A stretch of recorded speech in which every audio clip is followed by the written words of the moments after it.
नमस्कार साथियों, बैराराम Beniwal assistant professor. आप लोगों से काफ़ी वीडियो में चर्चा हुई थी संधि है वर्ण विचार है।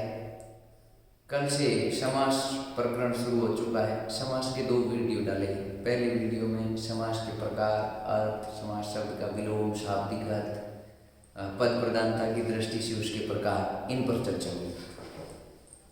और दूसरे वीडियो में अव्ययभाव समास के बारे में चर्चा हुई। अव्ययभाव समास की परिभाषा, उसके बिंदु, पद प्रधानता क्या है और कुछ उदाहरण। आज हम तत्पुरुष समास पढ़ेंगे।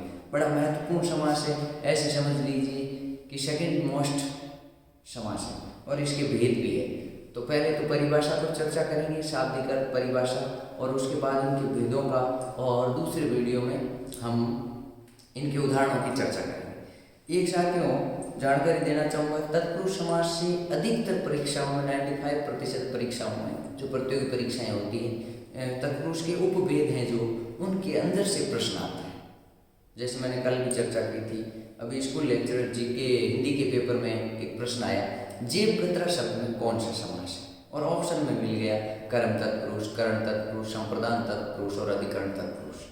तो वहाँ पर आपको कारक विभक्तियों का ध्यान रखना है। देखिए कैसे कैसे क्या क्या ध्यान रखना है, विस्तार से समझिए। देखिए साथियों, शब्द है समास।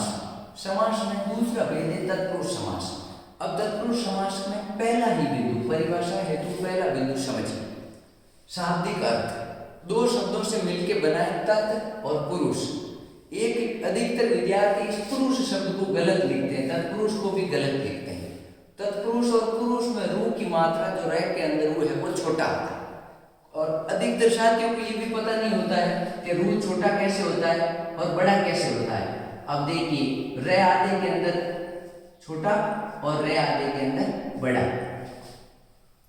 अब देखिए, रे आधे के अंदर छोटा मिलेगा तो जिसमें गांठ नहीं हो वो तो है छोटा, और जिस रू के अंतर्गत गांठ लगी हुई हो वो बड़ा। एक ये ध्यान रखना। तो तत्पुरुष शब्द शब्द शुद्धि में आए तो इसको ऐसे लिखा है, तत् और पुरुष से बना है। तत् का अर्थ है वह और पुरुष का अर्थ है आदमी। तो दोनों को मिलाएंगे तो इसका शाब्दिक अर्थ निकलेगा वह दूसरा आदमी। अभी तक ये किसी प्रतियोगी परीक्षा में नहीं पूछा। कल भी चर्चा की थी, 4 ऐसे समास हैं जिनके शाब्दिक अर्थ हमें ध्यान होने चाहिए, और उनमें से 1-2 की तो परीक्षा में प्रश्न भी पूछा हो। द्विगु काया के द्विगु शब्द का शाब्दिक अर्थ क्या है? 2 गायों का शब्द। शाब्दिक अर्थ के बाद दूसरा बिंदु, इस समास में द्वितीय पद प्रधान होता है। भाई समास जब पढ़ने शुरू कर रहे हैं तो 2 बात हमने पहले भी चर्चा की थी कि इसमें कोई ना कोई पद प्रधान रहता है या कोई पद अप्रधान रहता है, कोई तीसरा पद प्रधान रहता है। तो प्रथम पद प्रधान वाला तो एक समास था अव्ययभाव जो हमने कल पढ़ा।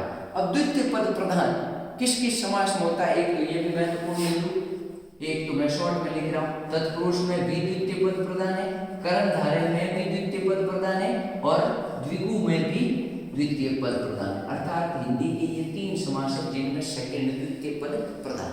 पद प्रधान का क्या अर्थ है, कल आपने समझ लिया होगा कि जिस पद के अनुसार बीच की विभक्तियों के लिंग वचन प्रयुक्त हो वही पद प्रधान कहलाता है। जैसे मैंने ये 4 उदाहरण लिखे।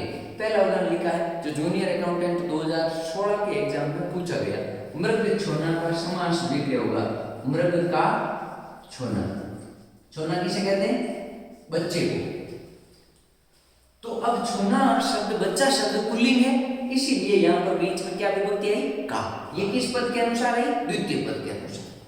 और दूसरा है रेलगाड़ी, रेल पर, ये सेकंड ग्रेड और 2-3 परीक्षाओं में पूछा हुआ है, रेल पर चलने वाली गाड़ी। अब यहाँ पर जो विभक्तियां लगी है ना, पर चलने वाली गाड़ी, तो ये पर चलने वाली में गाड़ी शब्द के अनुसार है। द्वितीय पद यहाँ कौन सा है? गाड़ी। तो गाड़ी स्त्रीलिंग है, इसलिए यहाँ पर वाली स्त्रीलिंग शब्द प्रयुक्त हुआ विभक्ति, और यहाँ पर पुल्लिंग। ऐसे ऐसे नीचे लिखा हुआ राजमाता, राजा की माता, और राजपुत्र, राजा का पुत्र। अब मैं अंडरलाइन कर रहा हूं, छोना, गाड़ी, माता और पुत्र, ये है द्वितीय पद, और ये प्रधान है। इसी कारण इन्हीं द्वितीय पदों के अनुसार बीच की विभक्तियां और उनके लिंग वचन प्रयुक्त हुए। तो पद प्रधानता समझ गए। द्वितीय पद प्रधान किस किस समास में होता है? 3 मीटर। अब प्रश्न भविष्य में ऐसे भी पूछा जा सकता है कि निम्न में से किन समासों में द्वितीय पद प्रदान नहीं होता है? नहीं होता का पूछे तो इन तीन में होता है, चौथा जो भी दे दे उसमें नहीं होता। आगे एक ये भी प्रश्न आ सकता है, इसकी भी हम चर्चा करेंगे कि तत्पुरुष, कर्मधारय और द्विगु में क्या समानता है? इन तीनों समासों में क्या समानता है, बता सकते हो? इन तीनों समासों में एक समानता है कि इन तीनों में द्वितीय पद प्रधान, और एक और कारण है। अब मैं पूछ लूं इन तीनों समासों में अंतर क्या है, तो एक एक लाइन याद रखनी इनकी परिभाषा। जैसे तत्पुरुष कारक विभक्ति आधारित विग्रह, यानी विग्रह करते समय कारक विभक्तियों का प्रयोग होता है तत्पुरुष। कर्मधारय प्रथम पद विशेषण द्वितीय विशेष्य, प्रथम पद उपमेय द्वितीय पद उपमान, इतना याद रखना। और द्विगु में प्रथम पद संख्या और द्वितीय पद संज्ञा नाउन, यानी प्रथम पद संख्यावाची होता है तो द्वितीय पद संज्ञा होता है। ये तीनों में अंतर हो गया। चलिए, तो पद प्रदान का आप समझ गए, द्वितीय पद प्रदान होता है, इन तीनों में होता है। और तीसरा बिंदु है परिभाषा का कि तत्पुरुष समास के भेद प्रकार पर हम चर्चा करेंगे। उससे पहले एक बिंदु कि तत्पुरुष समास का विग्रह करते समय कारक विभक्तियों का प्रयोग होता है। कारक विभक्ति कौन कौन सी विभक्तियां प्रयोग होती है, कारक किसे कहते हैं, कारक कितने होते हैं हिंदी में, ये सामान्यतः हम पृथक टॉपिक में पढ़ेंगे। हालांकि कारक 8 होते हैं, और संज्ञा या सर्वनाम के जिस रूप से, संज्ञा या सर्वनाम के जिस रूप की सहायता से क्रिया का संबंध वाक्य के अन्य पदों से हो, वो दर्शाने वाले कौन होते हैं, कारक। जैसे मैं एक वाक्य बोलता हूँ, पुलिस सिपाही चोर पकड़ पीटा, पुलिस सिपाही चोर पकड़ कर पीटा, इसमें मैंने कारक विभक्तियों का प्रयोग नहीं किया है, तो ये वाक्य भी अपूर्ण और अधूरा है, सही अर्थ भी स्पष्ट नहीं कर रहा है। अब इसी वाक्य को मैं कारक विभक्तियों सहित बोलता हूँ कि पुलिस के सिपाही ने चोर को पकड़कर पीटा, तो कारक क्या करता है, क्रिया का संबंध वाक्य के अन्य पदों से दर्शाने का कार्य करता है। कारक 8 होते हैं। 8 में से तत्पुरुष समास में कौन कौन से कारक प्रयुक्त होंगे, देखिए। सबसे पहले तो एक है कर्ता, कर्ता की विभक्ति क्या है, ने, और दूसरा है संबोधन, संबोधन की विभक्ति क्या है, ये, अरे।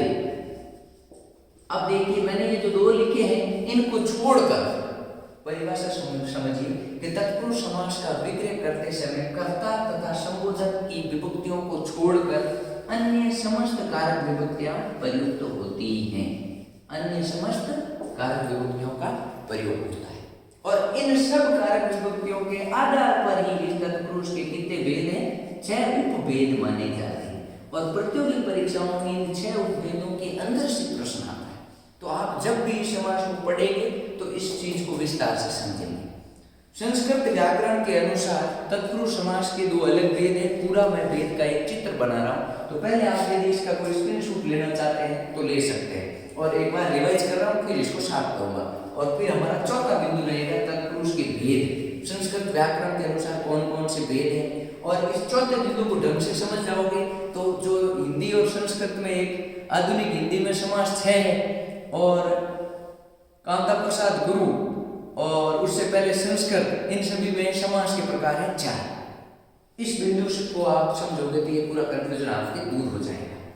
तो पहले एक बार रिपीट, तत्पुरुष का शाब्दिक अर्थ तत् और पुरुष से मिलके बना है। तत् का अर्थ है वह, पुरुष का अर्थ है आदमी, अर्थात वह दूसरा आदमी। फिर इसमें द्वितीय पद प्रदान होता है, अर्थात जो भी विभक्ति लगेगी उसका लिंग वचन द्वितीय पद के अनुसार प्रयुक्त होगा। हिंदी के 3 ऐसे समास हैं जिनमें द्वितीय पद प्रदान होता है, तत्पुरुष, कर्मधारय, द्विगु। इन तीनों में एक ही समानता है, द्वितीय पद प्रदान। और इन तीनों में अंतर देखिए, इनकी परिभाषाएं। नंबर 1, जैसे तत्पुरुष का क्या अंतर है, तत्पुरुष का विग्रह करते समय कारक विभक्तियों का प्रयोग होता है कर्ता और संबोधन को छोड़कर।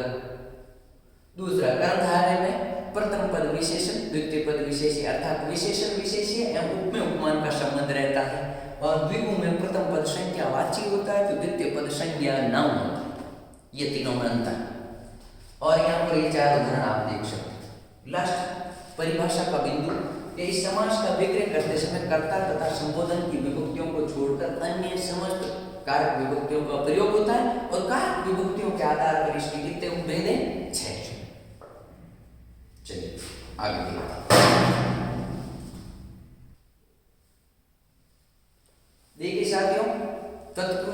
समास के भेद विभिन्न पुस्तकों में आपको कंफ्यूज किया जाता है, सभी कंफ्यूजन को दूर कर रहा हूँ। संस्कृत और हिंदी का मिला जुला रूप प्रस्तुत कर रहा हूँ और दोनों चीजें बता रहा हूँ। जैसे देखिए तत्पुरुष समास के भेद। तत्पुरुष समास के दो भेद है, पहले का नाम व्यधिकरण है, दूसरे का नाम है समानाधिकरण। आप देख रहे होंगे ये है व्यधिकरण, ये है समानाधिकरण। अब व्यधिकरण के अंतर्गत दो उपशाखाएं हैं, यानी व्यधिकरण के फिर दो भेद किए गए। पहले भेद का नाम है कारक विभक्ति आधारित। यहाँ आप आराम से देख सकते हैं व्यधिकरण के दो उपभेद हैं। आप देखिए पहले भेद का नाम है व्यधिकरण, दूसरे का समानाधिकरण। तत्पुरुष के दो भेद, दो में से पहला जो उपभेद है वो है कारक विभक्ति आधारित। कारक विभक्ति आधारित जब बात पूछ ले, सामान्यतः हिंदी के व्याकरण के लोग यही 6 भेद पढ़ते हैं। तत्पुरुष का मतलब वो सीधा सीधा यूं चलते हैं और यहाँ खत्म कर देते हैं। अब आपको प्रत्येक परीक्षा की दृष्टि से कौन कौन से भेद पढ़ने वो भी चर्चा करूंगा। तो कारक विभक्ति आधारित तत्पुरुष के 6 उपभेद है और इन 6 उपभेदों में 2 कारकों को छोड़ के 6 ही लिए। मैंने पहले भी परिभाषा में बताया था, कर्ता तथा संबोधन को छोड़कर, तो कर्ता संबोधन को छोड़ देना है और शेष को लेना है। कर्म तत्पुरुष की विभक्ति क्या है?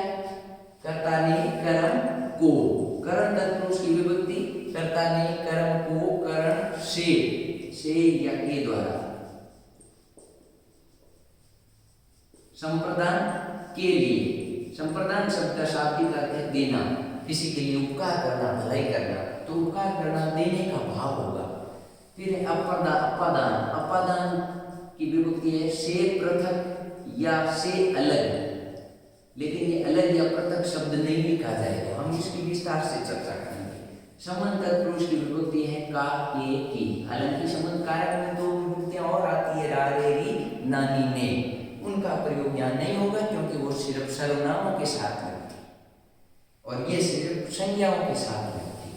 और अधिकरण की विभक्ति है मैं और पर। तो पहले व्यधिकरण के पहले भेद का नाम है कारक विभक्ति आधारित। इसके कितने उपभेद? 6, ये 6 के 6 नाम।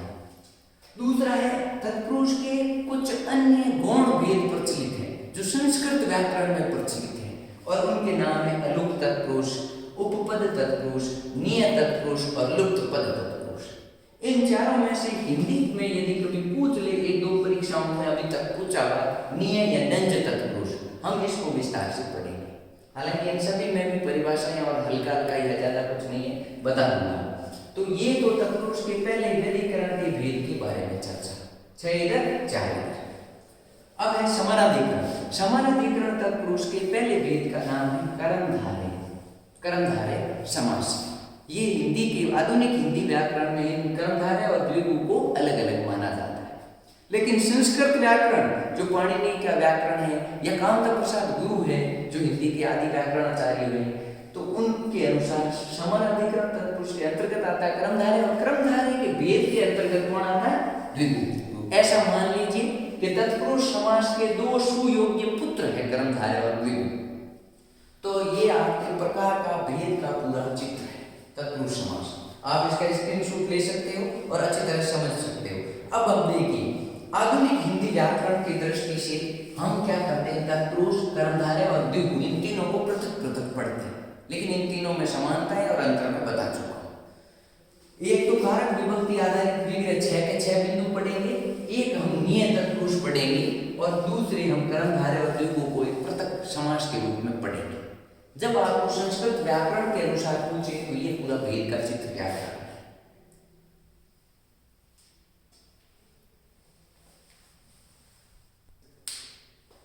देखिए साथियों, तो इन भेदों के बारे में आप बढ़िया तैयार कर लें, समझ लें, और इधर से 6 इधर से 1 और ये 2 हम पढ़ेंगे। और नेक्स्ट वीडियो में मैं इन भेदों पर चर्चा करूंगा। सबकी अलग अलग वीडियो आएंगी, अर्थात इनका एक वीडियो और इनके कर्मधारय और द्विगु के अलग। बहुत बहुत धन्यवाद। मेरे जो वीडियो है इनको आप अधिक से अधिक शेयर करें। और एक आपसे सुझाव भी है कि मुझे मेरे इस YouTube चैनल का बढ़िया लोगो चाहिए जिसमें हिंदी भाषा से और अंग्रेजी भाषा दोनों का समावेश हो, हिंदी का और अंग्रेजी का। जैसे मैं बोल रहा हूँ सरल हिंदी व्याकरण, हिंदी कॉन्सेप्ट, ऐसे शब्द और मेरे नाम का आधा अधूरा अक्षर प्रयोग करके कोई अच्छा लोगो बनाया जाए और साथ में इस चैनल का नाम भी दिया जाए जो हिंदी और अंग्रेजी दोनों भाषाओं में हो। तो आप में से कोई जागरूक साथी हैं, क्रिएटिव हैं, तो ज़रूर उस लोगों को अपने मेरे व्हाट्सएप नंबर पे भी डाल सकते हो या इसके नीचे कमेंट बॉक्स में भी डाल सकते हो, तो मैं उचित इनाम भी दूंगा आपको। बहुत बहुत धन्यवाद।